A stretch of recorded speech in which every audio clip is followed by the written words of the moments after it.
Não, e o pior é que vocês todos estavam convencidos que estavam com problemas de som e o único que estava com problemas era eu e estava convencido que não tinha problemas nenhuns, porque isto normalmente nunca me dá problemas, mas pronto. Acontece às vezes. Esqueci-me foi da atualização do Windows. Pá. Ora bem, vamos então começar.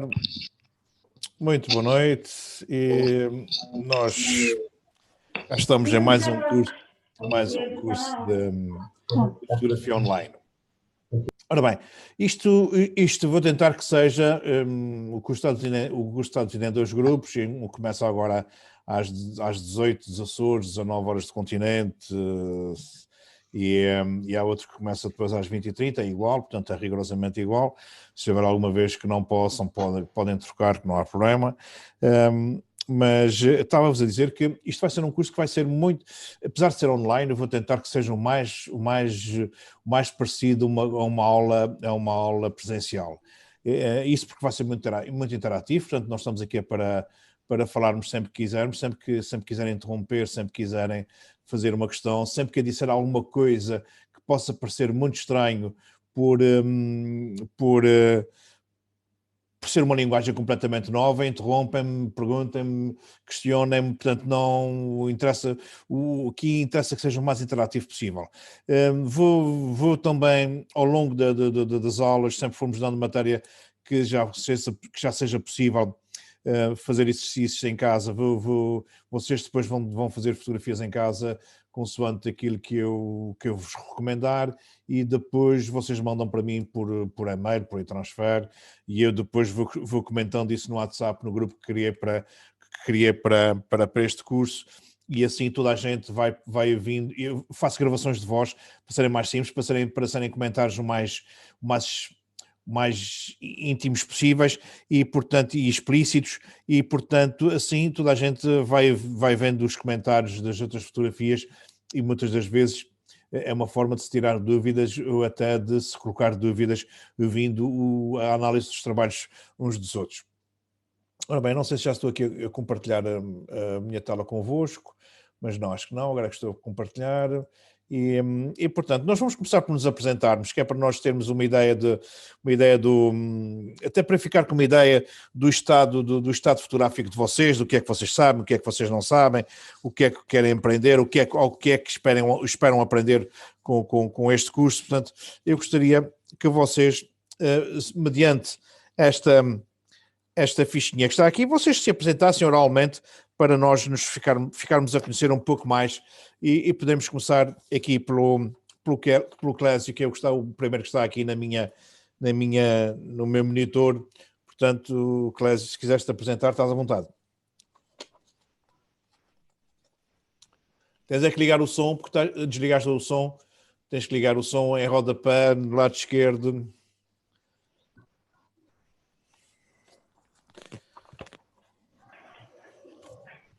Ok. Já estamos a ouvir.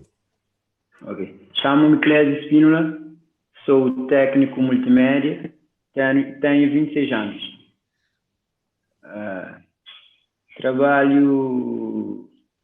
Tenho uma experiência com a fotografia há quase 5 anos, porque fiz licenciatura na área de multimédia e peguei uma parte da área.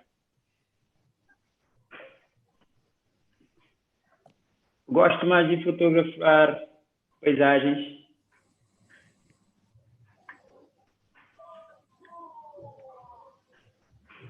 E deixa eu ver.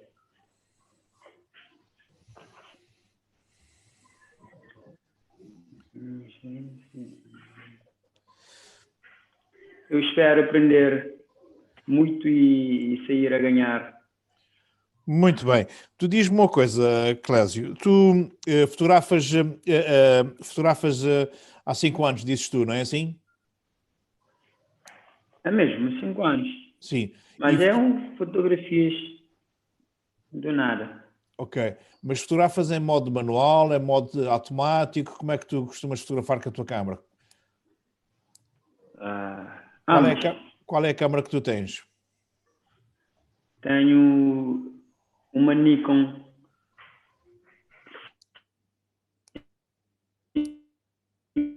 Sim. Juro que tivemos aqui um pequeno problema de rede.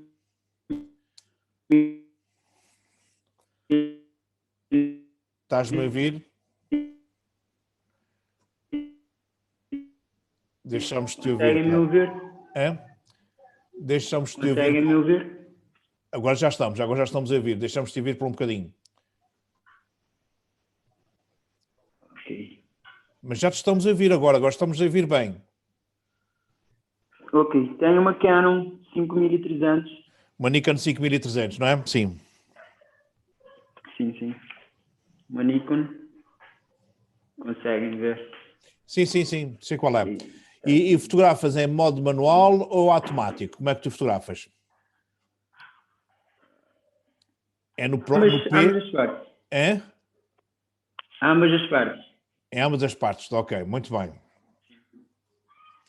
Pronto, nós aqui nós vamos aprender, o nosso curso é todo para fotografarmos em modo manual, completamente em modo manual, com exceção do autofocus das nossas objetivas. Vamos utilizar o autofocus porque o autofocus das nossas objetivas é muito bom, na maior parte das situações. Noutras vamos mesmo aprender a fotografar em modo manual, em focar em modo manual, mas o que nós vamos aprender a trabalhar essencialmente no M, ou seja, onde nós iremos controlar completamente a luz. Ou seja, somos nós que controlamos exatamente a luz, somos nós que controlamos todos os nossos settings e é a única forma de nós efetivamente dominarmos a luz. E a fotografia, como vocês sabem, é exatamente o domínio da luz, o registro da luz e o seu domínio, e como tal, portanto, é assim que nós só conseguiremos dominar a luz, nós só conseguiremos fazer as fotografias que nós pretendemos, com a luz que nós pretendemos, se trabalharmos em modo manual. Sempre que nós estamos em automáticos, a câmara é que decide tudo e é ela que vai definir o que é interessante, o que é que não é interessante na fotografia, e não é isso que nos interessa. Muito bem, Sara. É mesmo, e o meu objetivo nessa formação é aprender a fotografar manualmente muito bem. Muito bem. A dominar a câmara como se fosse algo meu, né? Ok, nós vamos começar como se estivéssemos a aprender uma linguagem nova. Imaginemos que estamos numa aula de inglês e que ninguém sabe nada de inglês. Portanto, nós vamos aprender rigorosamente a mesma coisa. Vamos aprender a fotografia como se ninguém soubesse nada sobre fotografia. Aqueles que possam já saber bastante ou muito sobre fotografia podem tentar tirar o máximo partido de mim e explorar ao máximo aquilo que eu sei para vocês evoluírem. De resto, nós vamos começar exatamente o beabá do começo e depois, ao longo das aulas, vamos aprofundando muitíssimo, mas vamos aprender exatamente desde o básico. Ok? Muito bem. E Sara, tu podes-te apresentar? Sim, então eu sou a Sara, sou de São Miguel, mas moro em Berlim. Olha que engraçado. Pá. Eu realmente tinha ideia que não tinha nenhum açoriano desta vez. Depois vi-te aí com a paisagem do pico e comecei a pensar, mas que diabo, então temos aqui... Sim. Muito bem. Então vives em Berlim, que engraçado. Estás Exato. a estudar ou... Estou a trabalhar. Trabalho em recursos humanos. Berlim são mais 2 horas que os Açores, não é assim? Exato, exatamente. Okay. Daí a minha confusão há bocadinho, achei que estava atrasada. Muito bem, Sara.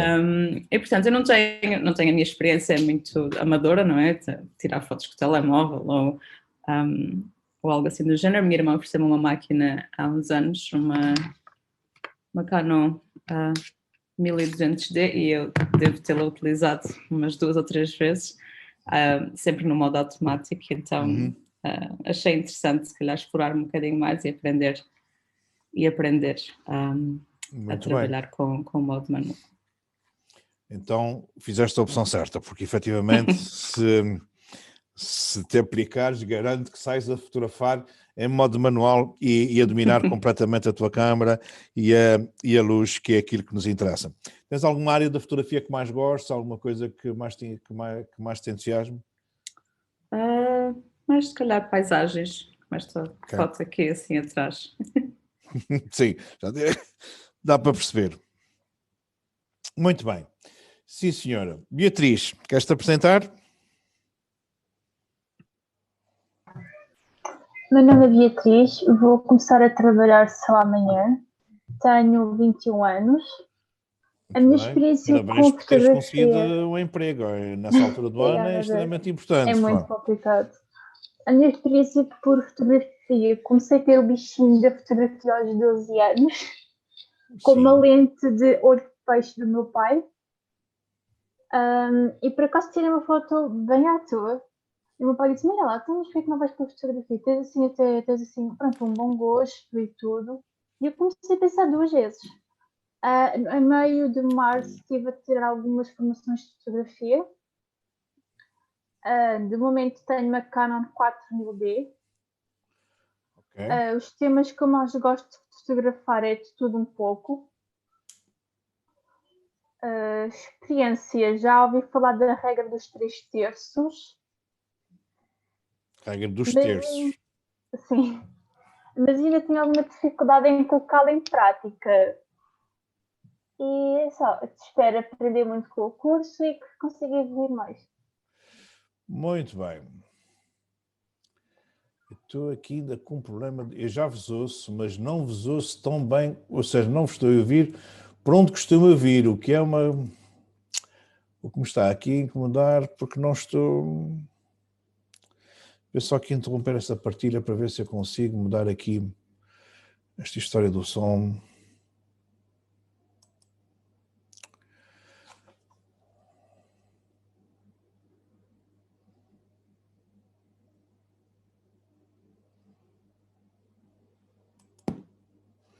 Alguém pode falar para ver se eu ouço? Olá. Ninguém? Sim. Sara, estás a falar? Não ouço. Então, Estou a falar. vou ter que experimentar aqui. E agora, podes dizer alguma coisa? Também não ouço. Olá. Olá.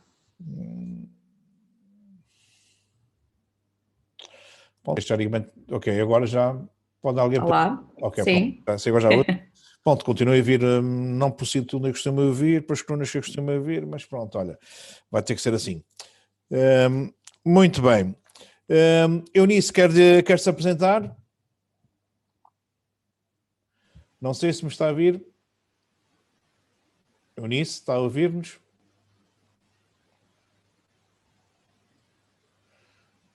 Eunice, se quiser, se conseguir falar, se conseguir, pode apresentar-se.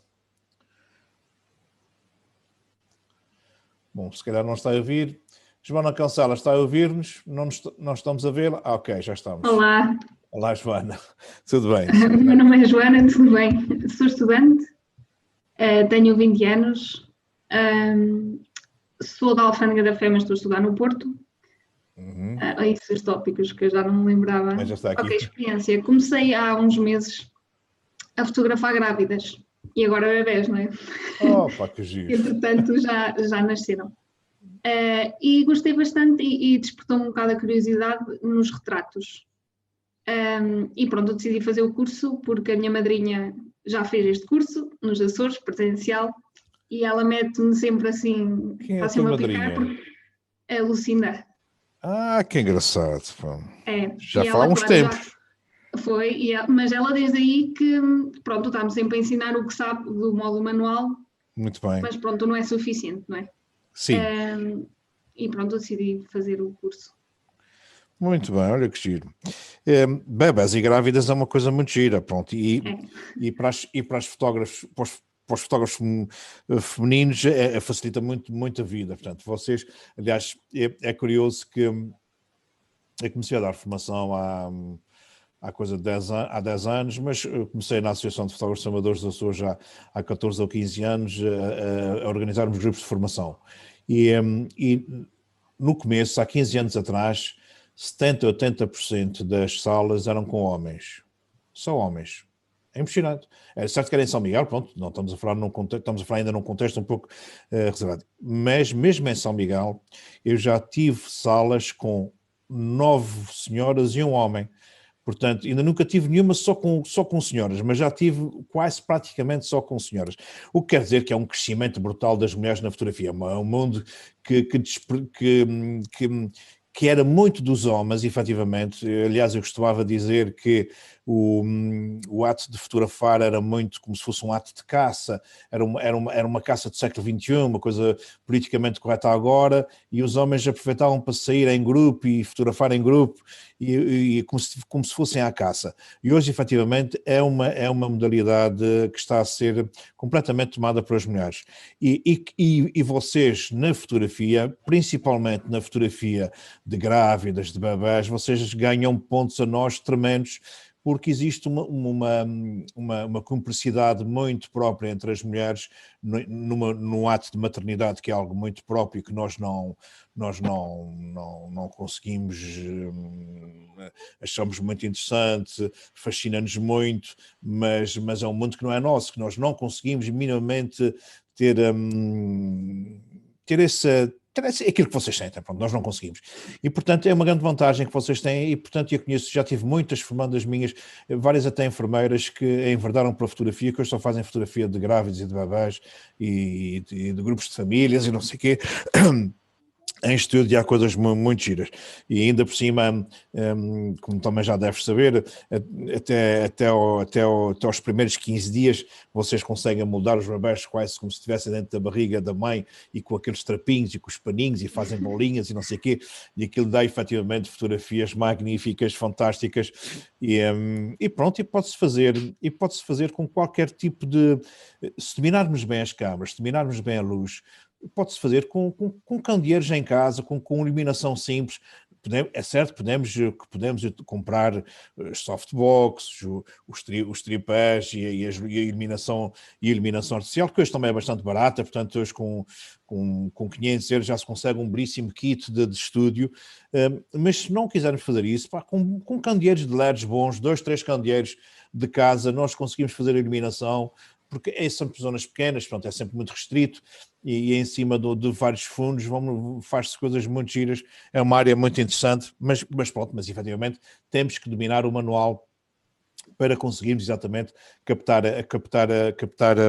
boas fotografias de bebés. Muito bem. Tu disseste que tinhas a 1200D, não foi? Não. Eu não, uma Canon EOS M3. Tens o M3, muito bem.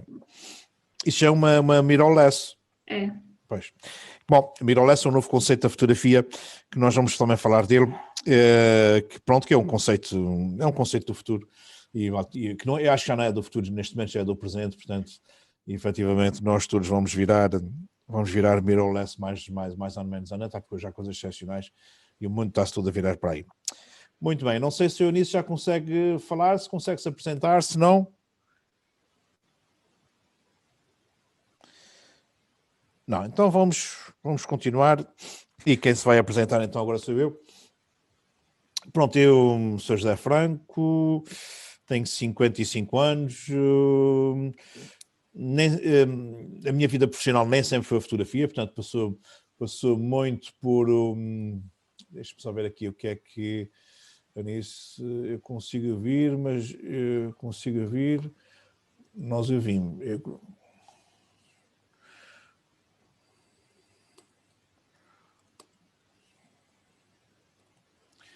Ok, a gente consegue vir, mas ela consegue vir-nos, mas nós não. Pronto, assim está o assunto resolvido.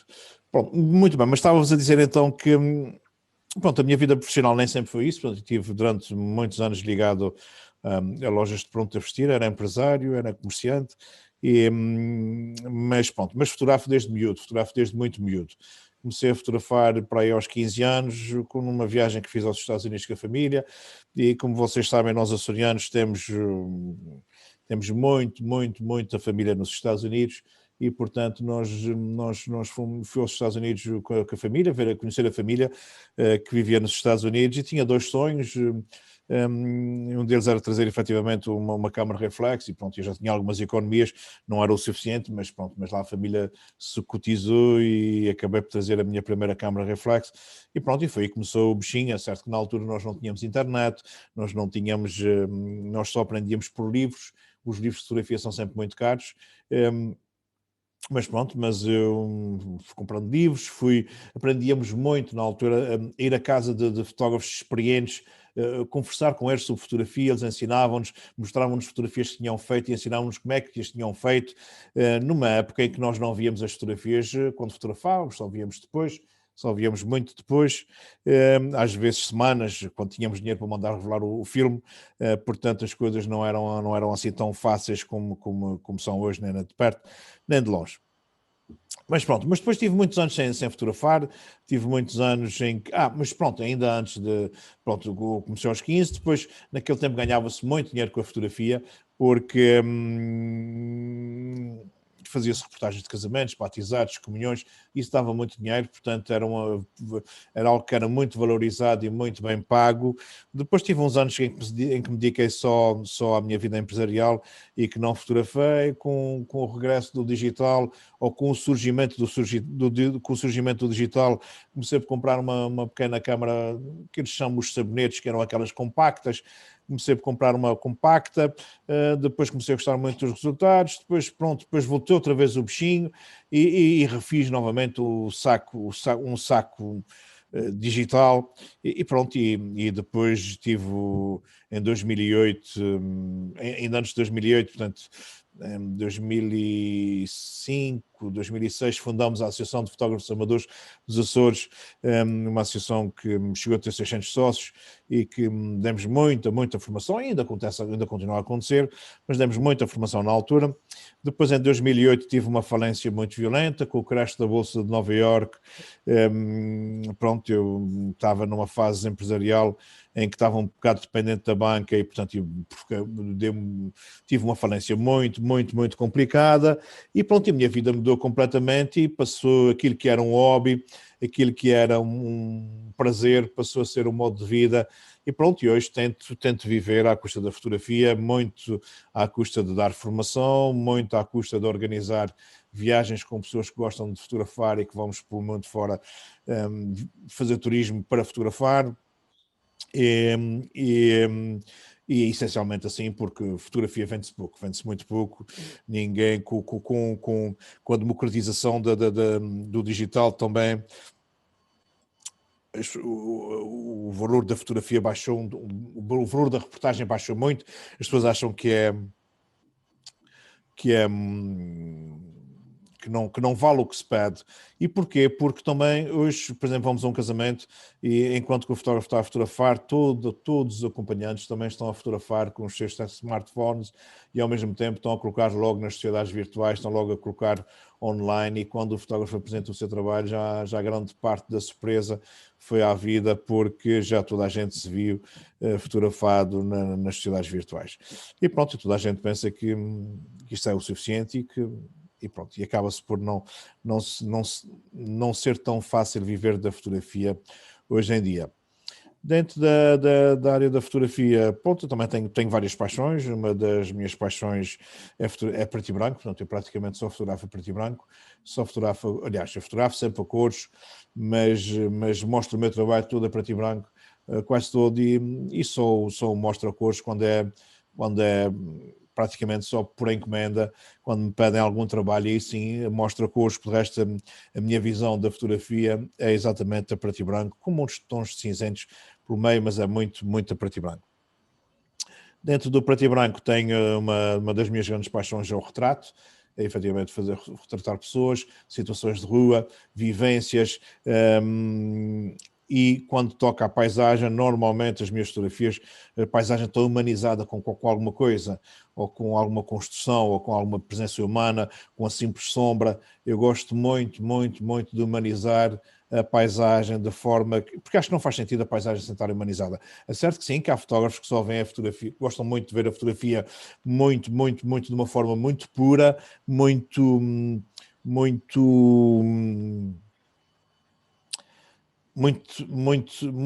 pura mesmo, no seu estado natural, sem presença nenhuma humana. Pronto, são estilos, são gostos, é mesmo assim. Na fotografia, cada um tem áreas completamente diferentes.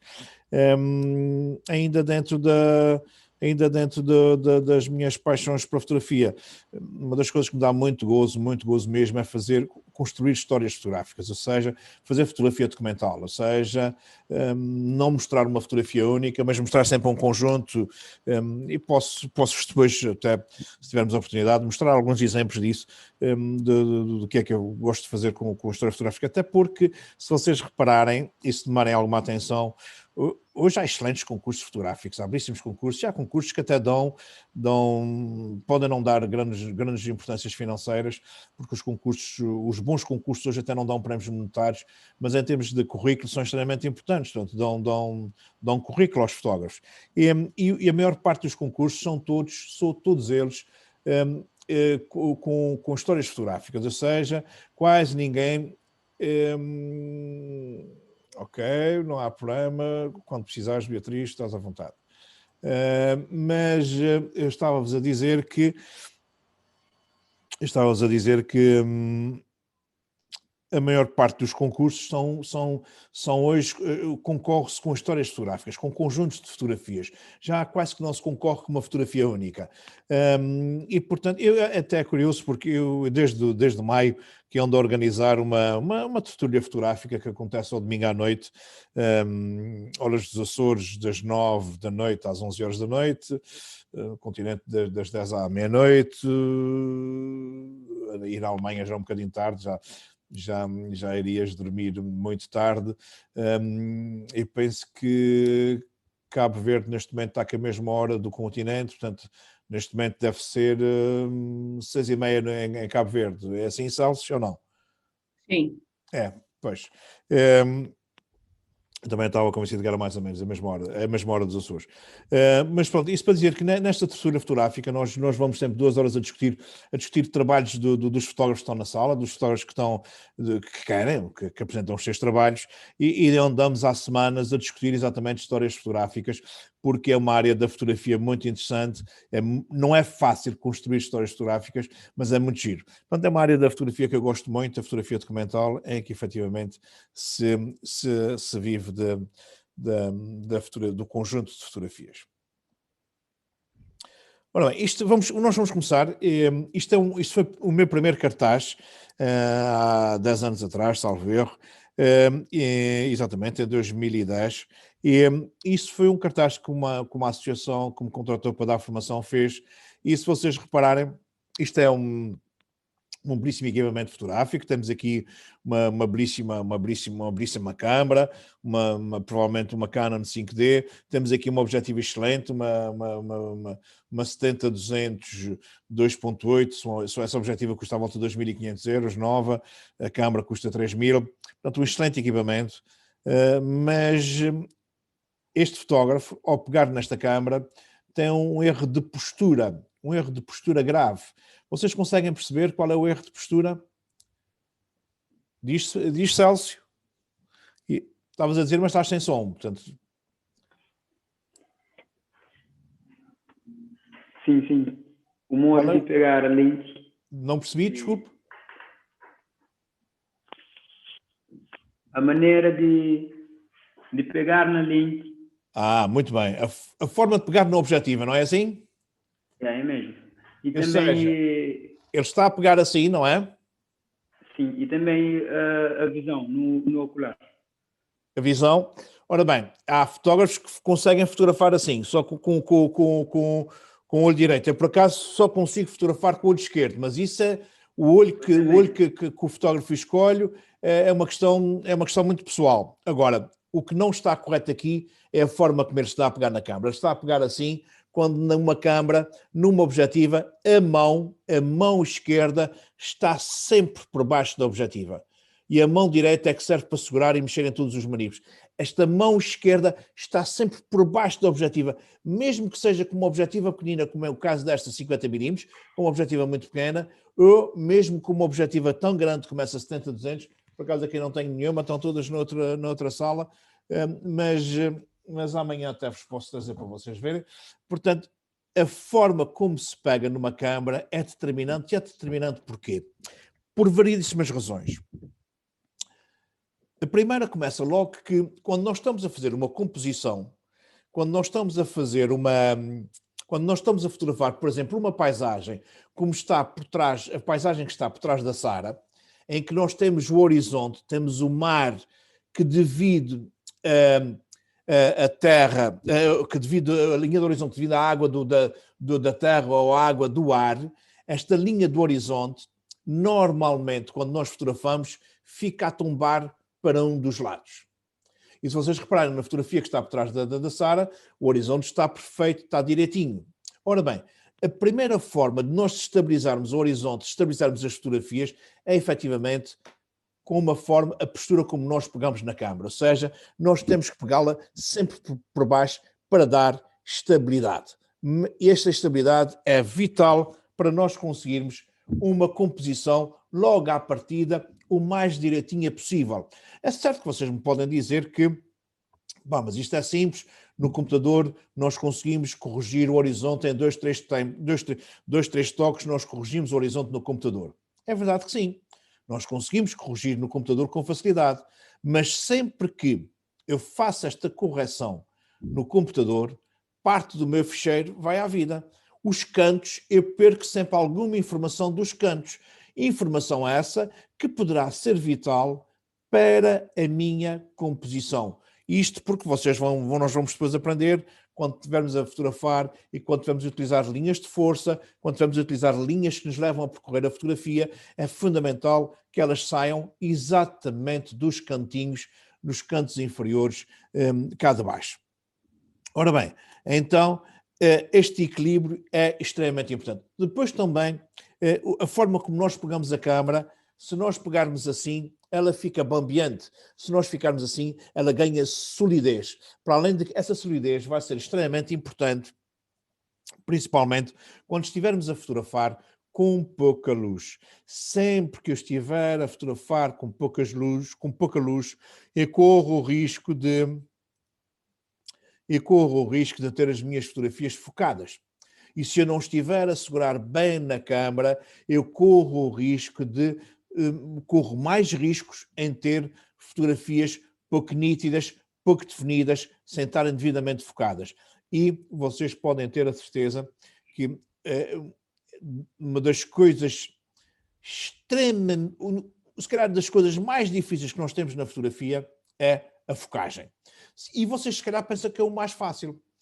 E eu percebo que pensam que é o mais fácil, porque vocês quando estão a fotografar, sempre que carregam no botão disparador, há duas coisas que acontecem. Uma é a câmara começa logo a medir a luz, a ver se tem luz suficiente ou não para fazer a fotografia, através do fotómetro, que é uma coisa que iremos falar mais tarde, e outra vai logo tentar focar e fica tic-tic-tic, faz barulho.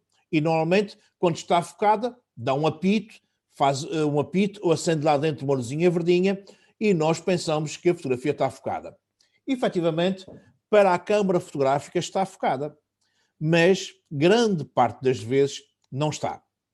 E quando nós fazemos, Joana, quando faz 50, 60 fotografias a um bebê, ela vai, e quando fores ver as fotografias, e quando fores escolher antes de fazeres pós-produção, antes de fazeres tratamento às fotografias, tu deverás escolher sempre as fotografias, antes de fazeres a pós-produção, ampliando a fotografia a 100%, para ver se ela está efetivamente bem focada.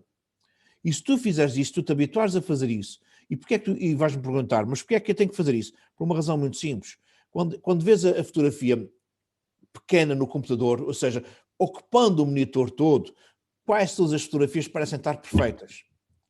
Mas imagina que uma cliente escolhe-te uma fotografia que tu apresentaste, tu entregaste como produto final, e ela agora diz, olha, quero agora pôr isso na parede, tapar o quarto por cima do berço da minha criança, e quero uma fotografia com 1 metro por 1,5 metro. E tu, sim senhor, mandas a fotografia para a gráfica chama-te e diz, olha, eu gostava imenso, mas isso quando ampliar, isso não vai ficar nítido, não está focado. A única forma que vocês têm de perceber se a fotografia está perfeitamente focada é quando estão a ver no computador, colocá-la a 100%, ampliá-la a 100%. Num programa de pós-produção, se clicarem 2 vezes em cima, normalmente fica a 100%, aumenta para 100%. E aí é que se consegue ver se efetivamente a fotografia ficou perfeita ou não. É a mesma coisa, vocês também podem fazer quando estão a fotografar, de quando em quando, para perceber se as coisas estão a correr bem, é verem uma fotografia já feita e ampliar a 100%. E como é que são por IA 100%? Vem-se aqui o símbolozinho, este símbolozinho da ampulhetazinha, ampulha-se a fotografia e leva-se a fotografia até 100%, e aí vamos ver se as coisas estão a ficar bem nítidas ou não, porque pode até a objetiva estar desligada, alguma coisa pode estar a acontecer, podemos estar a utilizar algum setting que não está correto e penalizar a nossa fotografia. A focagem, vocês podem ter a certeza que é das coisas mais difíceis na fotografia. E porquê? Porque as câmaras fotográficas não veem, elas não veem nada, elas têm sensores. E a focagem é um sensor, um feixe de luz que vai ao nosso objeto, onde nós pusemos o ponto de foco, e volta para trás e faz afinações até dar a luz verde, dizer que supostamente está focado. Mas é supostamente, porque é um sensor. Os sensores falham. As sondagens falham. Tanto que isto é tão verdade, que eu, quando estou a focar, eu foco, acendo a luz verde. E depois solto novamente o dedo e volto a focar. Para focar em cima do focado, eu faço isso 2, 3 vezes até achar que já está bem. Eu foco e solto o foco várias vezes para afinar a focagem sobre a focagem. A focagem é tão importante, mas tão importante, que, e vocês vão perceber mais tarde porquê, as variáveis que vão mexer com isso, mas a focagem é tão importante, por exemplo, que quando nós estamos a fotografar pessoas, e a Joana que gosta de fotografia de bebê e que quer fazer fotografia de bebê, o foco, nós devemos focar sempre só com um ponto de foco, nunca com os focos automáticos, nunca com os pontos todos ativos. Sempre... Sim, Eunice?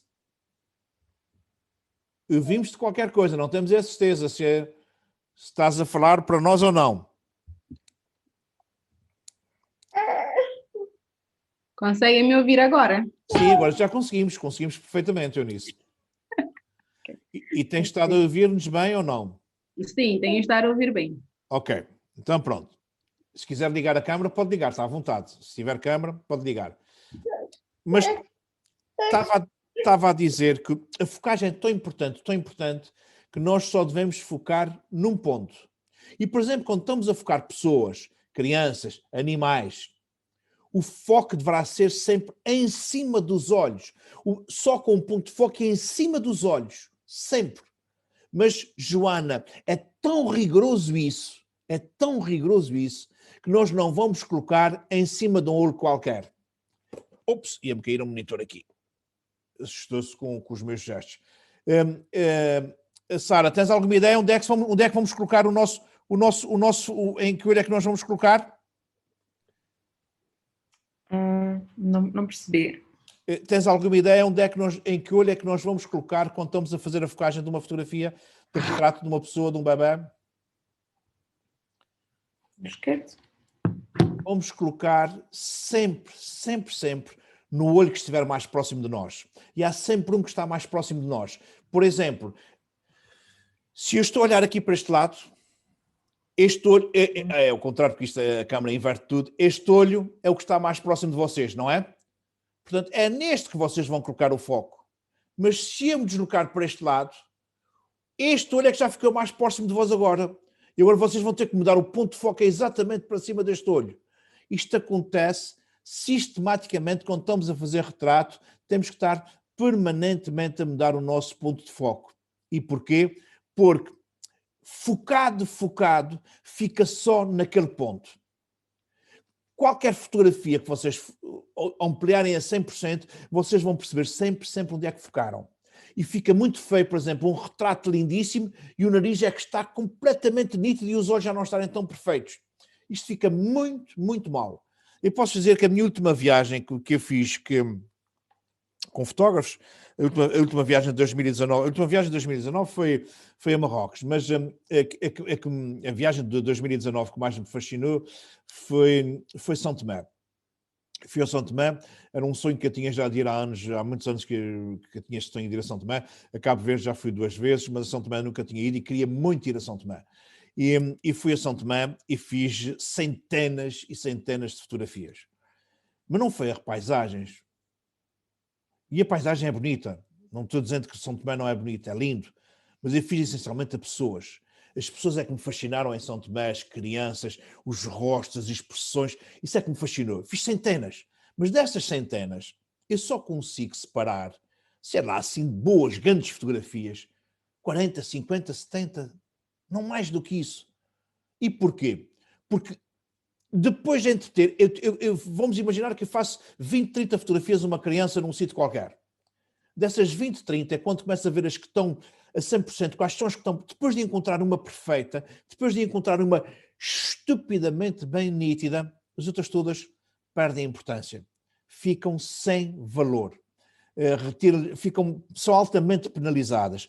Por isso é que o foco, quando nós começarmos a perceber que entre uma fotografia excelentemente bem focada e uma fotografia que é bem focada, nós vamos ver, vamos começar a perceber que temos que ter muito, muito, muito cuidado com a focagem. E aí sim, tenho que vos dizer, com qualquer câmara fotográfica sabe fazer fotografias. O que é importante na fotografia são as objetivas. As objetivas é que têm que ser sempre boas. O grande investimento deve ser sempre nas objetivas, porque quanto melhor for a objetiva, quanto mais cara for a objetiva, quanto mais luminosa for a objetiva, melhor definição eu consigo na focagem, melhor recorte eu consigo, mais precisa é a focagem. E a focagem é, efetivamente, principalmente para quem gosta de fotografias, de pessoas, de retratos, que queira mesmo potencializar a fotografia, porque uma fotografia de paisagem, a focagem já é muito menos complicada, é numa determinada zona muito maior. Quando estamos a fazer um retrato, o retrato, assim, entre os olhos, o queixo, o nariz, fazem toda a diferença e aí sim é extremamente importante a precisão e a grande definição e a grande concentração em nós estarmos a focar rigorosamente no nosso sítio certo. Ora bem, segurar a câmara com a mão esquerda, sempre que vocês quiserem tirar alguma dúvida, é só colocarem, estão à vontade, não se inibam de me interromper. Ora bem, em termos de postura do fotógrafo, nós devemos segurar a câmara com a mão esquerda e por baixo da objetiva. Sempre com a mão por baixo da objetiva. Depois a mão direita serve para segurar a câmara, serve para segurar, muitas das vezes estamos só com a mão direita e só apoiamos quando vamos fotografar. Normalmente temos a câmera sempre de uma forma muito livre, só na mão direita, e estes dois dedos, o indicador e o polegar, vão mexer em todos os botões que estão disponíveis e que são fundamentais para realizar a nossa fotografia. Posso dizer que o meu indicador está sempre pousado por cima do botão disparador, mas sempre, está sempre pronto para disparar. O indicador é determinante habituarmos a ter pousado por cima do botão disparador. O polegar e o indicador da mão esquerda estão livres para fazer os ajustes na objetiva. Normalmente, estes dois dedos da mão esquerda servem para mexer na objetiva e agora que as mirrorless, isso é muito importante, porque as mirrorless voltaram a ter, muitas delas, o controle da abertura ser aqui na objetiva, como era antigamente. Portanto, as reflexos são todas com botões, na objetiva quase que não se faz nada hoje, senão a focagem manual, mas é importante ter esse conceito de que esses dois dedos servem exatamente para fazer reajustes aqui na nossa objetiva. O nosso pé indicador, e todos nós temos um pé indicador, o meu esquerdo, mas é uma questão de vocês colocarem-se numa posição como se fossem caçar. Põem este pé e vocês vão ver qual é o pé que vocês põem à frente e qual é o que põem para trás. Nós devemos, quando estamos a fotografar, nós devemos ter uma posição de como se fôssemos caçar, para dar estabilidade ao tiro, para dar estabilidade ao disparo da câmara fotográfica. E o nosso pé indicador deve estar posicionado à frente do corpo e o outro deve estar a 33 graus, ou seja, um para a frente e o outro a 33 graus, de forma a dar estabilidade. Isto é tão importante que até posso dizer que nós, quando estamos a fotografar, não devemos estar com as pernas tesas, não devemos estar com o corpo hirto, porque quando carregamos no botão disparador, isso provoca vibração e se nós estivermos muito tesos, essa vibração volta atrás e pode estremecer com a fotografia, e se eu estiver a fotografar em condições de pouca luz, eu posso-vos garantir que isto vai penalizar a qualidade da fotografia. Portanto, as pernas devem estar ligeiramente fletidas. Quando ajoelhado, eu coloco o meu cotovelo esquerdo sobre o joelho do mesmo lado, ou seja, eu gosto muito de fotografar de joelhos no chão, e há uma coisa que é extremamente importante, que é, nós devemos fotografar sempre, mas sempre, ao nível do nosso sujeito, ou até, de preferência, o fotógrafo deve estar ligeiramente mais baixo do que o sujeito que está a fotografar. E o sujeito tanto pode ser uma pessoa, como pode ser uma vaca, como pode ser um animal, um animal qualquer, uma criança, seja lá o que for, nós temos que estar sempre ao nível da criança. Se tu, Joana, estiveres a fotografar um bebê, tu nunca o vais fotografar de baixo para cima, de cima para baixo. Tu sempre que o fotografaste de cima para baixo, tu estás a retirar importância ao bebê, estás a retirar relevo, estás a retirar textura, estás a retirar tridimensionalidade à fotografia. Se tu quiseres que o bebê fique com relevo, com a sua devida importância, tu tens que estar exatamente ao nível. Por isso, quando estamos a fotografar bebés, dá muito jeito de fotografá-los em cima de uma mesa, porque é muito mais cómodo. Colocamos uma mesa grande, as cobertas que nós queremos, e ali normalmente está deitado, porque os bebés muito recentes são tão pequeninos que não se mexem, e portanto, é uma forma muito mais confortável de nós podermos estar ao nível deles. Se eu estiver a fotografar uma ave, se eu gostar muito de aves, se eu gostar muito de bicharada, eu gostar muito de árvores, eu tenho que estar exatamente ao nível das aves. E as aves às vezes são muito pequenas, temos que estar deitados no chão, exatamente para estarmos ao nível, para darmos a devida importância ao nosso sujeito. Sempre que eu fotografar de cima para baixo, eu estou retirando importância ao meu sujeito. Sempre que eu fotografar ao nível ou de baixo para cima, eu estou a dar realce, a dar-lhe dimensão, a dar-lhe expressão e tridimensionalidade. Isto, eu estou a falar nisso como uma pessoa, um animal, até uma flor. Eu normalmente fotografo as flores sempre de baixo para cima ou ao nível e nunca de cima para baixo, tanto mais que não seja, se o fundo está muito próximo, acaba por me estragar completamente a minha fotografia. Quando deitado, apoio os dois cotovelos no chão para dar estabilidade à fotografia. Eu gosto muito de fotografar no chão, ao nível do chão, por várias razões. Primeiro, dá sempre para descansar, dá para servir uma sornazinha, se for preciso, dá para passar uma cochilada.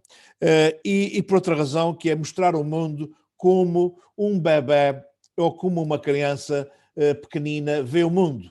E nós todos já nos esquecemos do mundo visto desta forma. Se vocês chegarem a uma praça de uma grande cidade e se deitarem no chão e fizerem uma fotografia, vocês vão ver que a praça é completamente diferente de quando vocês estão de pé. A nossa visão, durante tantos anos, toda a nossa vida praticamente, como adulta, é sempre igual e é igual a todo o mundo. Se nós mostrarmos uma fotografia como quando nós víamos o mundo em crianças, vocês vão provocar por si só um impacto tremendo no vosso observador e vai dizer: caramba, pá, nunca vi esta praça dessa perspectiva, nunca ouvi o mundo assim. Como é que é possível? Ou seja, porque ninguém se lembra e ninguém tem coragem de se deitar no chão numa grande praça para fazer uma fotografia. Portanto, podem ter a certeza que essas posições arrojadas em relação ao que nós fotografamos faz toda a diferença na fotografia e, por si só, é uma grande mais-valia. Não custa dinheiro, tanto faz ser de Canon como Nikon, tanto faz termos um equipamento, um saco com 10 ou 15 mil euros ou só com 300 euros. Esta nossa capacidade de mostrar o mundo sob perspectivas que normalmente os outros não veem, só por si só provocam um impacto tremendo nas nossas fotografias. Sempre que faço uma focagem, folgo o dedo 1, 2, 3 vezes para melhorar a focagem. Vocês vão perceber que isto é vital. Folgar o dedo, voltar a focar é extremamente importante, mas mesmo muito importante, porque faz toda a diferença na fotografia. O ato de disparar, o ato de disparar é tão importante que muitas das vezes, principalmente quando estou a fotografar com telas objetivas, principalmente quando estou a fotografar coisas que estão ao longe, principalmente quando estou a fotografar com muito pouca luz, eu antes de disparar, inspiro, contenho a respiração, faço a fotografia e só depois é que expiro. Vocês podem ter a certeza disso, que tudo isto faz diferença em ter uma fotografia bem definida ou mal definida. Ter uma fotografia bem congelada, com uma boa definição, ou então uma fotografia mais ou menos. A fotografia está muito longe de ser aquele momento romântico, de uma fotografia que eu fiz naquele momento e fiz aquele clique. Não, está muito longe disso, mas muito longe. A fotografia pode ser isso, pode ser isto, pode ser um momento, se eu estiver preparado para o apanhar, se eu tiver os conhecimentos suficientes para, em segundos, mudar a minha câmera toda e fazer a fotografia, porque ela me apareceu naquele momento. E para isso, quanto mais rodado nós tivermos, melhores resultados nós conseguimos. Ora bem, temos aqui alguns esquemas só para vocês verem posições corretas e posições incorretas. Sempre que eu tenho aqui este vistozinho, são posições corretas de pegar na nossa câmara fotográfica. Reparem o tal que eu estava a dizer do pé indicador, no caso deste senhor, o pé indicador dele, o pé direito, e o outro está mais ou menos a 33 graus. Nunca pés juntos. Isto provoca instabilidade. Muitas das vezes eu também junto os cotovelos ao corpo para ganhar estabilidade, para não haver nenhum tremelique. E claro que aí temos que conter a respiração, porque senão, se eu respirar ao mesmo tempo que estiver com os braços encostados ao corpo, aí tenho o mesmo problema. Portanto, posições que não se deve pegar na câmara, a posição que eu me estava a referir do joelho, o joelho no chão e o cotovelo em cima. Enfim, isto assim está bem. São formas para vocês depois verem o que devem fazer e o que é que não devem fazer em termos de postura.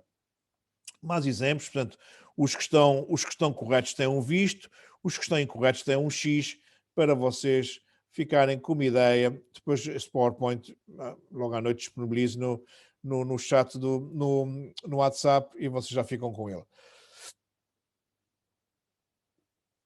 Então, aqui, por exemplo, estão a ver os dois cotovelos no chão e não assim uma coisa aberta, sem apoio. Tem que se ter apoio para a fotografia ganhar estabilidade. Ora bem, eu sou daqueles fotógrafos que valorizo muitíssimo o sujeito. Ou seja, para mim, o sujeito é a razão de ser de nós como fotógrafos. Só faz sentido a nossa existência se nós fotografarmos para valorizarmos o outro, para valorizarmos o sujeito. O que não quer dizer que nós não possamos fotografar tudo. Nós podemos fotografar tudo. Nós podemos fotografar a valorizar e a desvalorizar. Mas não devemos mostrar tudo. Da mesma forma que tudo aquilo que nós pensamos não devemos dizer ou não podemos dizer, porque se nós dissermos tudo aquilo que nós pensamos, muitas das vezes estamos a falar em quente, a falar de uma forma em quente, em que penalizamos o outro. E mesmo tudo aquilo que a gente pensa em relação aos outros não faz sentido dizer, porque há coisas que é só para se pensar e não para se dizer. A mesma coisa acontece, eu posso fotografar tudo, mas nem tudo eu devo mostrar. Ou seja, eu não devo mostrar coisas, por exemplo, quando o sujeito não está valorizado, quando o sujeito não é importante, a não ser que seja só para casos, pronto, vamos lá ver, se eu estou a fazer um trabalho em que quer efetivamente, sei lá, penalizar, quer demonstrar que uma profissão é algo que é negativo para o ambiente, ou algo que é negativo até para a humanidade, algo que é negativo para a sociedade, aí sim, pronto, aí eu vou ter que demonstrar, vou ter que provar isto, e muitas das vezes desvalorizando o sujeito. Mas isto são casos específicos, são casos em que a temática é efetivamente muito rigorosa. De outra forma, eu tento valorizar sempre o meu sujeito. E, portanto, nunca ou evite-se muito mesmo fotografar de cima para baixo. Eu tento fotografar sempre ao nível do meu sujeito, ou então, de preferência, ligeiramente mais baixo do que o meu sujeito. É curioso, por exemplo, eu costumo contar essa história, hoje é muito frequente em todos os festivais, em todas as festas importantes, ter uma zona na entrada onde tem um cartaz com os patrocinadores e há sempre um fotógrafo grande, um homem alto, que está a fotografar os grupos das pessoas que entram. E muitas das vezes as pessoas que estão a ser fotografadas são mais baixas do que o fotógrafo. E o fotógrafo não tem, eu vejo isso em muitos de festas, e o fotógrafo não tem a consciência de que tem que se agachar um bocadinho para fotografar ao nível das pessoas, e quando fotografa as pessoas de cima para baixo, se as pessoas são baixinhas, ainda mais baixas ficam coladas ao fundo, ficam assim a olhar para cima com ar de coitadinhos, como a dizer, caramba, eu paguei o bilhete, mas parece que não tenho direito a entrar. Não faz sentido. O fotógrafo deve estar sempre ao nível do sujeito, ou de preferência de baixo para cima. Composições simples e fechadas. O que é muito difícil na fotografia é fazer composições simples, sem quais adereços nenhuns. Dar um exemplo. Por exemplo, se formos fotografar um bebê em cima da cama e que se pusermos um cestinho à volta com os produtos e mais um bonequinho e mais uma outra coisa qualquer, e se fotografarmos tudo isso, nós vamos retirar todo o valor, toda a importância, todo o foco de atenção do bebê. Porque o cestinho pode até ter cores muito coloridas, o peluche até pode ser de uma cor muito forte para chamar a atenção ao bebê, e o bebê pode estar lá, coitadinho, uma corzinha da mal definida, e portanto, fica perdido. Isto não faz sentido. Portanto, muitas das vezes, por exemplo, para quem gosta de fazer fotografias de casamentos, para quem gosta de fazer fotografias de social, gostam muito de levar os noivos para os jardins, para debaixo das árvores, para sítios que tenham muitas flores, para ficar uma fotografia bonita. Mas isto, se a fotografia ficar bonita pelo ambiente, vai retirar a importância aos noivos. E se vocês repararem, todas as grandes fotografias de retratos, todas as grandes fotografias de moda, são coisas muito simples. Os adereços são o mais simples possível para chamar a atenção exatamente para o meu sujeito, para aquilo que eu estou a fotografar. Posso dizer que simplificar a fotografia é das coisas difíceis na fotografia. Vocês vão ver ao longo desses 12 dias centenas de fotografias minhas e vão ver que quanto mais simples elas ficam, quanto mais simples eu vou mostrando as fotografias, mais interessantes elas ficam, mais impactantes elas ficam. Composições fechadas, sem mostrar. O difícil é, estou olhando para uma sala e tenho pessoas e tenho uma sala e o que é que eu não vou pôr na minha composição? O que é que eu vou retirar? O que é que não interessa? Isto é efetivamente das coisas mais difíceis na fotografia e também não depende do equipamento, não depende do custo do equipamento, depende essencialmente de nós e como abordamos a situação. Ora bem, a luz principal deve estar sempre, mas sempre, sobre o nosso sujeito e não fora dele. Imaginemos, estamos a fotografar na paisagem. A Sara está a fotografar na paisagem, está ali aquelas vacas muito bonitas naquele fundo daquela pastagem, e imagina que, entretanto, não está aquele céu tão azul, aparece uma nuvem, e a nuvem exatamente fica por cima da pastagem, por cima das vacas, que ela queria que era um importante. E é importante porque ela está no primeiro plano. E só o pico é que ficava com uma luz bonita. Ou seja, aí estragou-se completamente a fotografia, porque a luz principal não ficou sobre o que era mais importante. Ok, Beatriz, estás à vontade. Amanhã, à mesma hora. Ok. Ora bem, então a nossa luz principal deve estar sempre em cima do sujeito e não ao lado. É a mesma coisa, por exemplo, estás a fotografar os bebés, e um bebé em cima de uma alcova, em cima de uma mesa, em cima de uma cama, e tens dois projetores. Os projetores têm que estar a incidir para cima do bebé e não para o lado e o bebé na sombra, porque isso desviaria a atenção do que é importante. Portanto, a luz principal, a luz bonita, deve estar sempre a bater em cima daquilo que nós pretendemos. E em paisagem isso é terrível, principalmente nos Açores, que temos muitas nuvens. A mesma coisa também em Cabo Verde. São ilhas em que tem sempre nuvens, em que aparecem muitas nuvens. E as nuvens estão sempre a mudar a luz. Ou seja, muitas das vezes retiram-nos a luz bonita do nosso foco principal. Epá, eu posso fazer a fotografia, mas não fica interessante. O ideal é esperar que a nuvem passe. Se não passar naquele dia, no dia seguinte tentar lá voltar à mesma hora que sabemos que aquela luz pode bater naquele sítio. A fotografia de longe está de se fazer só num dia. Muitas das vezes levamos semanas, meses à espera da luz bonita para fazer uma fotografia de uma determinada situação. Eu fui à Islândia com um grupo de fotógrafos com a intenção de fotografar a aurora boreal e nós não vimos a aurora nenhuma. Tivemos azar. Elas até podem ter aparecido, mas a Islândia é enorme, a Islândia é maior que Portugal. Portanto, onde nós estávamos, na zona onde nós estivemos, que era uma boa zona para se ver, naqueles dias que nós lá tivemos, nunca apareceu nenhuma.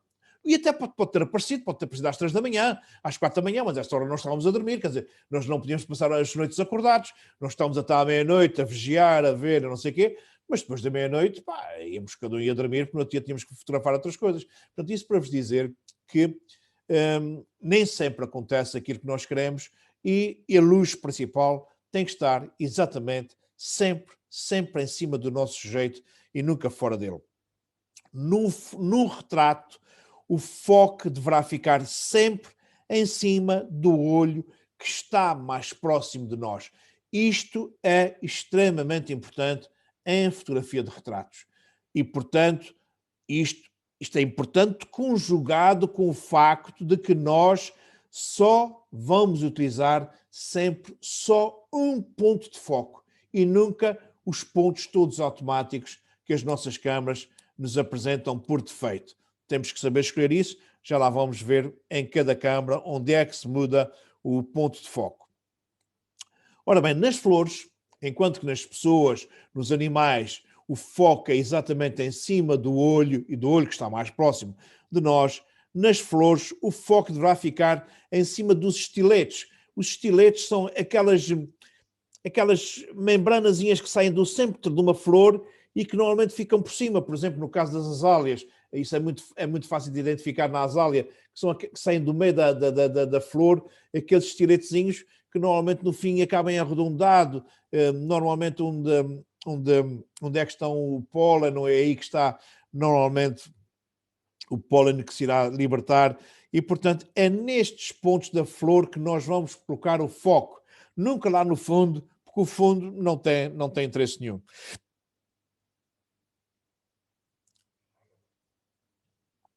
Ora bem, o foco é um dos ajustes mais importantes durante o registro fotográfico. Isto porque a zona onde se faz o foco é a única zona onde irá ficar focada. Mas vocês podem me dizer e podem olhar ali para a fotografia da Sara e dizem, mas olha, as vacas estão focadas, o pasto também está e o pico estou a ver perfeitamente bem, está bastante nítido. É verdade, está bastante nítido. Mas o foco está exatamente em cima das vacas. Lá que está perfeito. Tudo o resto está nítido, mas não está perfeito. E isto é condicionado pela uma variável muito importante que nós vamos dar, que é a profundidade de campo, e que vamos falar largamente sobre ela daqui a 3 ou 4 dias, quando depois de termos dado todas as outras variáveis, a profundidade de campo é que vai condicionar que o meu foco se possa expandir até o infinito, ou então estar só num ponto, como vocês conhecem, montes de fotografias, um olho focado, tudo o resto desfocado, uma flor focada, tudo o resto desfocado, um retrato nítido e o fundo completamente perdido. Portanto, isto é a nossa profundidade de campo, que nós vamos falar depois, porque focado, efetivamente, só fica no sítio onde eu ponho o meu ponto de foco. Por isso é que o foco é, efetivamente, extremamente importante e é onde nós mais falhamos, porque não está tão dependente de nós, está muito dependente da qualidade óptica das nossas objetivas e pronto, isso aí é uma questão de euros, é uma questão de orçamento. O foco irá permitir que o sujeito fique em destaque, condicionando o olhar do observador. Ou seja, quando nós fazemos uma fotografia, nós temos sempre uma intenção. nós temos a intenção de que quem vai ver a fotografia se sente naquilo que para nós era o importante na fotografia. Ou seja, nós temos a obrigação de levar o nosso observador a olhar exatamente para aquilo que nós pretendemos. E uma das formas que nós temos de condicionar isto é onde colocamos o foco. Por exemplo, se eu estiver a fotografar, se eu estiver a fazer uma fotografia ao Celsius, não é? E em vez de colocar o foco em cima dele, se colocar na parede lá ao fundo, a parede lá do fundo fica completamente perfeita e ele fica desfocado. Ou fica pouco nítido. Isso não faz sentido. Portanto, o meu foco tem que estar sempre rigorosamente em cima daquilo que é importante, daquilo que eu quero destacar na minha composição, daquilo que eu quero levar o meu observador para lá, o olhar fixar-se lá. Por exemplo, numa paisagem, eu vou colocar o meu ponto de foco sempre no meu primeiro terço da minha composição, na minha entrada, e vou arranjar sempre um elemento, uma pedra, um barco, uma árvore, um muro, uma pessoa, uma carroça, um carro, seja lá o que for, uma coisa qualquer. Eu vou sempre arranjar um elemento no meu primeiro plano, um elemento na minha entrada da minha composição, que fixe o olhar e mostre também o resto da paisagem. Portanto, normalmente nós temos que, ao olhar para o que vamos fotografar, olhar para o nosso sujeito, nós temos que definir logo à partida o que é que nós queremos destacar na nossa composição. E esse destaque vai ser dado muito, mas muito mesmo, por colocar lá o ponto de foco ou não, colocar o ponto de foco no sítio certo ou não, a luz principal está por cima dele ou não. Isto é determinante para nós chamarmos a atenção do nosso observador para aquilo que é importante. Porque se isso não acontecer, o que é que acontece? O observador chega à nossa fotografia, olha para ela, não se prende em nada e vai-se embora e não se fixa. Aqui para os nossos amigos cabo-verdianos, eu estou a falar se calhar depressa demais ou não, estão entendendo perfeitamente, não estão entendendo. Celso, estás a entender tudo o que eu estou a dizer, não estás? Consegues entender? Estou a entender, sim, estou a entender perfeitamente. Estás?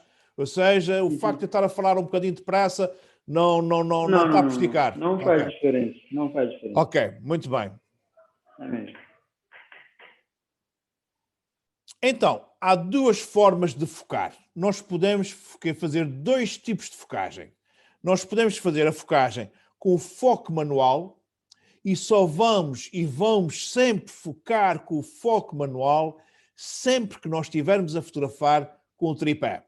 Sempre que estivermos a fotografar com a nossa câmara fotográfica apoiada num tripé, encaixada num tripé. E que tipo de fotografia é que nós fazemos quando estamos a fotografar com o tripé? Paisagem. Normalmente, todo o tipo de fotografia de paisagem deveria ser com tripé. É certo que nós não fazemos isso, mas deviam ser sempre, porque sempre que eu fotografo com tripé, eu faço composições muito mais cuidadas, muito mais assertivas, ok? Sem grandes falhas. Ou então, eu preciso mesmo urgentemente do tripé sempre que estiver a fazer fotografias com muito pouca luz. Sempre que eu estiver a fazer fotografias ao nascer de sol, ao pôr de sol, durante a noite na paisagem, sempre que eu tenho pouca luz, eu vou precisar do meu tripé. Sempre que eu precisar do meu tripé, eu vou fazer a minha focagem manual. Outra das formas que eu também, das alturas que eu vou precisar urgentemente do meu tripé, é sempre que eu quiser fazer uma fotografia das cascatas, por exemplo, em que o leitoso fica todo arrastado, fica aquele véu de noiva que faz um leitoso muito bonito, e eu vou-vos ensinar a fazer isto e vou-vos mostrar exemplos disso. Para se conseguir isso, temos sempre que utilizar o tripé. E sempre que utilizarmos o tripé, fazemos a nossa focagem manual. Porque sempre que nós sempre que nós trabalhamos com o tripé, em vez de trabalhar pelo nosso display, pelo nosso visor, nós vamos trabalhar pelo display, por esse display grande, e vamos trabalhar no regime do live view, ou seja, por aqui. Ou seja, eu eu vou fazer a fotografia exatamente por aqui e não por aqui, ok? E sempre que eu trabalho com o tripé, trabalho por aqui e faço tudo por aqui. A focagem, tudo por aqui. O autofocus é sempre que eu estou a fotografar com as nossas câmaras exatamente à mão. Sempre que eu estiver a fotografar à mão, eu vou utilizar o autofocus das nossas objetivas. As nossas objetivas hoje em dia até têm um bom foco. Já lá vai o tempo que a focagem era uma coisa tremenda. Hoje elas até têm um bom foco, têm um bom autofocus. Quanto melhor for a objetiva, melhor autofocus nós conseguimos. Eu utilizo sempre, mas sempre, só um ponto de focagem. Eu só uso um conjunto de pontos de focagem quando estou a fazer fotografia de desporto ou vida selvagem. Só. De resto, todo outro tipo de fotografia é sempre com um ponto de focagem único. Ora bem, tal como eu estava a dizer, só utilizo um conjunto de pontos de focagem em desporto e vida selvagem. Ora bem, então como vamos escolher os nossos pontos de foco nas nossas câmaras? Nós pressionamos na Canon, nós pressionamos esta teclazinha que está aqui mais à direita possível aqui em cima, no canto superior direito, e quando nós carregamos aqui, aparecem os pontos de foco que vocês estão a ver aqui. Estão a ver aqui os pontos de foco? Estão a ver? Esta minha tem 69, mas as câmaras de entrada de gama normalmente têm 4 até 9 pontos de foco.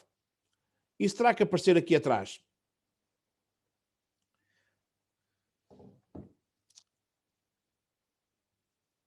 Tens a M3, não é, Joana? Já conseguiste ver esses pontos de foco? Agora, tu consegues deslocar... Não sei se consegue ver, mas a mim aparece assim. Não. Pois, tu não tens visor, só trabalhas pelo display na tua, não é? Sim. Ok. Mas se tu reparares, Joana, este quadrado está muito grande. É um quadrado muito grande. Tu deves ter opções para pôr esse quadrado bem mais pequenino. Porque isto é uma área enorme de foco, percebes? Estás a perceber? Tu deves ter nas opções a possibilidade de colocares esse quadradinho bem mais pequeno, percebes? Que é para ser bem mais preciso num ponto só, estás a perceber? Porque isto é uma área enorme de foco, que isto num retrato, isso fica uma treta, percebes? Ou seja, ele vai tentar focar a cara toda. E quando ele te foca a cara toda, não te vai focar no olho. E tu queres é que seja no olho, ok? Mas isto está a ampliar. Eu estou a ver, por exemplo, eu estou a apontar para o meu teclado. Sim. E quando clico na lupa aparece, por exemplo, só uma letra. Ok, já no percebi. Quadrado aparece só uma letra, por isso deve estar a fazer isso. Pois, deve ser. Tens é que fazer testes. Spinola, tu tens uma Nikon 5.3... não, tens uma Canon. Qual é a Canon? É uma Canon. A tua Canon, tu vais carregar neste botão, neste botãozinho aqui à direita, onde eu tinha aqui o meu polegar, aqui neste botãozinho o mais à direita possível, no canto superior direito, o mais à direita, tu carregas e aparece automaticamente aqui os pontos de foco. Eu consegui, mas aumentou o ponto de foco. Não te apareceu os pontos de foco? Assim? Apareceu um ponto de foco e só? E quando eu aumentei, eu não, pressionei então, aumentou a minha imagem. Não, eu não quero que tu estejas a ver a imagem. É como se fosses fotografar. Ou seja, primeiro carregas no botão disparador, como se fosses para fotografar, ok? Sim, sim. E depois carrega no botão atrás. Não te aparecem os pontos de foco?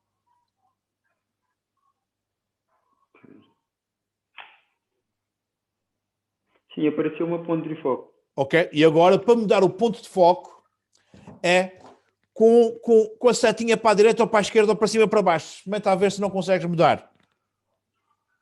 Consigo sim. Ok? Então estás com um ponto só e vais ter que colocar sempre no sítio onde o mais interessa. Sara, a mão esquerda é exatamente ao contrário. Exatamente. Agora sim, está certa. Já, Ok. já conseguiste mudar o ponto de foco, Sara? Já. Aparecem-me aqui os pontinhos, um no meio e Exatamente. todos à volta. Ok. Isto também aparece lá dentro. Tu sempre carregas Sim. no botão, também aparece lá dentro, ok? Aparece vermelho. Exatamente. E fica verde quando está focado, ok? O vermelho é o que está para focar. Se tu estás a olhar, por exemplo, com a câmera assim, queres mudar o ponto de foco, basta só carregares no botão de muda e depois mudas com o joystick de sítio, sempre olhar lá para dentro, sem teres que mudar, sem teres que tirar da cara a câmera. Ou seja, essas mudanças, muitas das vezes, quando estamos a fotografar principalmente pessoas, precisamos de fazer a mudança rápida e muitas das vezes não temos tempo para estar a mudar a câmera, tirar a câmera da cara. O que me estava a acontecer há bocadinho, que acho que também aconteceu, foi de aumentar, em vez de aparecer os pontos de foco. É quando eu mudo entre ver aqui ou ver no visor. Nem mais. Quando aparece aqui, ele aumenta. Quando eu mudo para ver por aqui, aparecem os pontos de foco. Exatamente. Este aumento, quando tu estás pelo display, é importante para fazer a focagem. Depois vamos ensinar a fazer isso, está bem? Ok. Ora bem, então, eu escolho o meu ponto de foco o mais próximo possível do meu sujeito. O mais próximo possível daquilo que eu pretendo. Ou seja, estes pontinhos vão ser deslocados. Se eu tiver uma pessoa aqui neste sítio, eu vou focar com este. Se o meu sujeito estiver aqui neste lado, é com este ponto que eu vou focar e vou deslocar o meu ponto de foco exatamente para o sítio que eu pretendo, para o sítio que eu preciso. Ora bem, quantas vezes tentamos fazer uma fotografia focada e ela fica desfocada? Muitas das vezes. E porquê? Isto acontece muitas vezes porque o fotógrafo escolhe as opções automáticas de foco da sua câmera. Há várias formas de focar. E, no caso da Canon e da Nikon, no caso da Canon, no modo de focagem, nós temos vários. Um deles no caso da Canon é One Shot, o IF One Shot, na Nikon é IF Single. Ora bem, isto onde é que se vê? Isto vê-se aí no nosso modo de focagem. Vocês normalmente têm um botãozinho que diz IF. Ou então, aqui no display atrás, nós temos, se carregarmos aqui no Q9, nós temos aqui atrás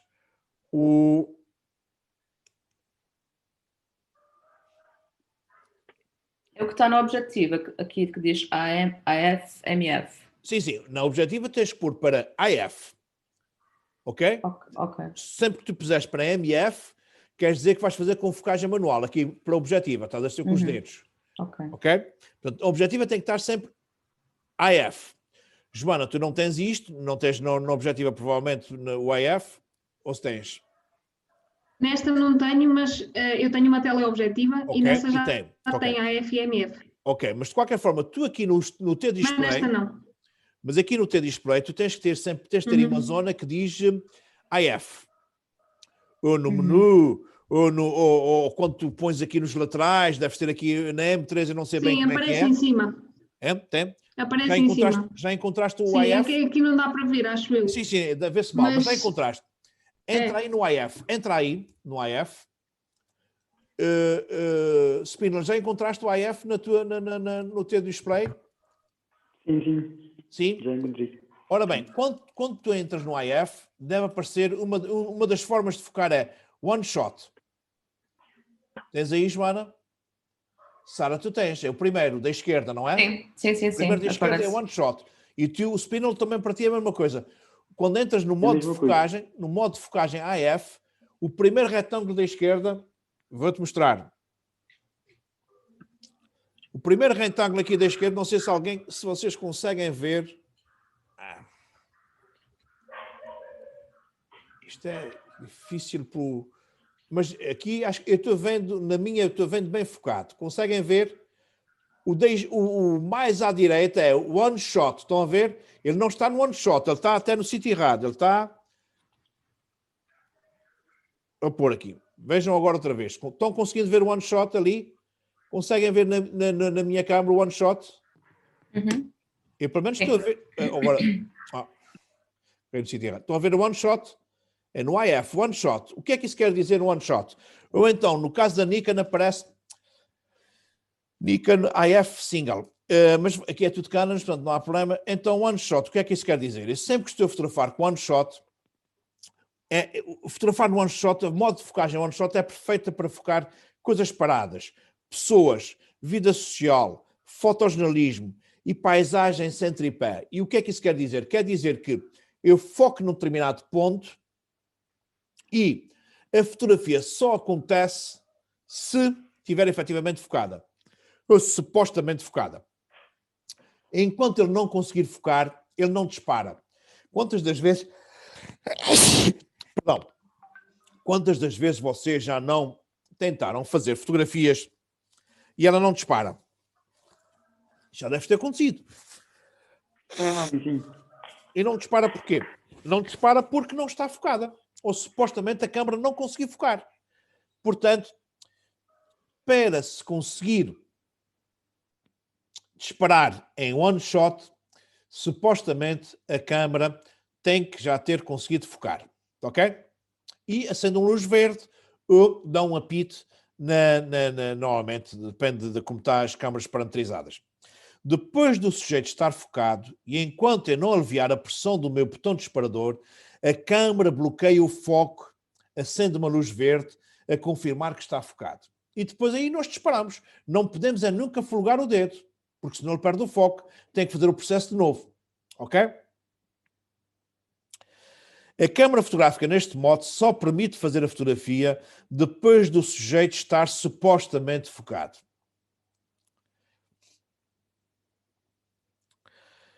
Eu devo usar sempre o ponto de foco o mais perto possível do meu ponto de interesse, o meu sujeito, mantendo já a composição final. Quando isto não é possível, eu faço o foco com o ponto de foco o mais próximo possível e depois de focado, eu reajusto a minha composição sem aliviar a pressão sobre o botão disparador para manter a focagem bloqueada no sítio onde eu supostamente foquei. Isto é o modo de focagem que eu mais uso, é one shot. É para quase todo o tipo de fotografia que eu faço, é com esse tipo de focagem. Depois nós temos o AI Server. O IF no AI Server, no caso da Nikon, o IF contínuo. E isto é para fazer... Eu uso este modo de focagem sempre que estou a fotografar qualquer tipo de desporto. Vida selvagem, algo em forte movimento, uma grande onda a arrebentar na encosta, enfim, algo que esteja a deslocar-se com uma grande velocidade. E o que é que acontece? Quando eu estou no AI Server, ele está permanentemente a focar. E dispara, quer esteja focado, quer não. Ou seja, imaginemos que está a vir na nossa direção um carro de rally e começa a focar nele ao longe e começa a fazer várias fotografias para apanhar ele sempre, a sequência toda do carro a aproximar-se. E ele sempre que, enquanto eu estiver a carregar no meu botão disparador, ele está permanentemente a focar. O carro a deslocar-se, ele vai sempre focando. E dispara sempre, quer esteja focado, quer não esteja. Enquanto que no one shot só dispara se eu estiver focado, aqui ele dispara, quer esteja focado, quer não esteja. Sempre que estou neste modo e enquanto eu estiver a pressionar o botão disparador, a câmara fotográfica irá tentar focar permanentemente no ponto onde o meu foco estiver posicionado. Funciona como uma inteligência artificial de foco, ou seja, está permanentemente a fazer testes e a ir lá focar. Ora bem, depois, neste modo de foco, a câmara fotográfica consegue disparar sempre, mesmo que o nosso sujeito não esteja focado.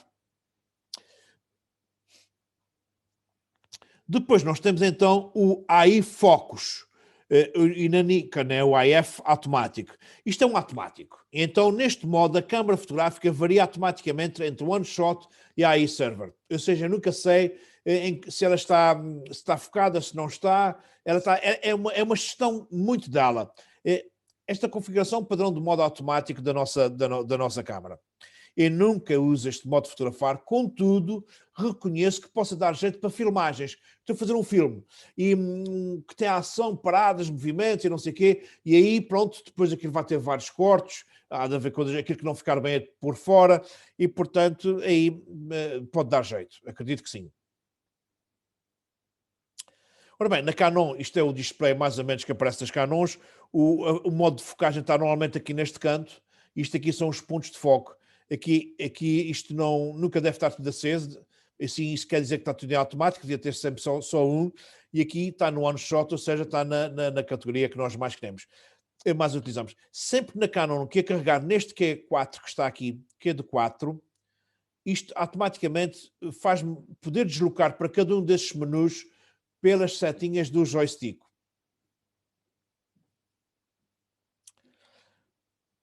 No caso da Canon, no modo de focagem, realmente eu tenho aqui no IF, eu tenho o iServer, tenho o iFocus e tenho o OneShot. O OneShot é para todo o tipo de fotografias, este é para desporto ou vida selvagem, este eu nunca uso porque é um automático, é uma mistura dos dois e poderá dar jeito nas filmagens, digo eu. Na Nikon, o nosso modo de focagem está aqui, o IF aqui, é neste menu que aparece no caso da Nikon. Acho que aqui não há nenhuma Nikon, penso eu. Portanto, não faz sentido estarmos a perder tempo com isto.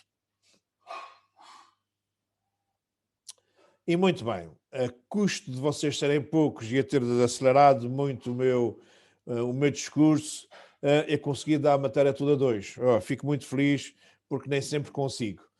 Muito bem. Nós amanhã fazemos uma pequena revisão disso para tirar dúvidas, porque agora vocês vão amadurecer, vão ver o PowerPoint, vão ver nas vossas câmaras como é que isso funciona. Faço uma pequena revisão e aí vamos continuar a entrar na nossa câmara dentro e nas variáveis que nós temos para dar, que são muitas.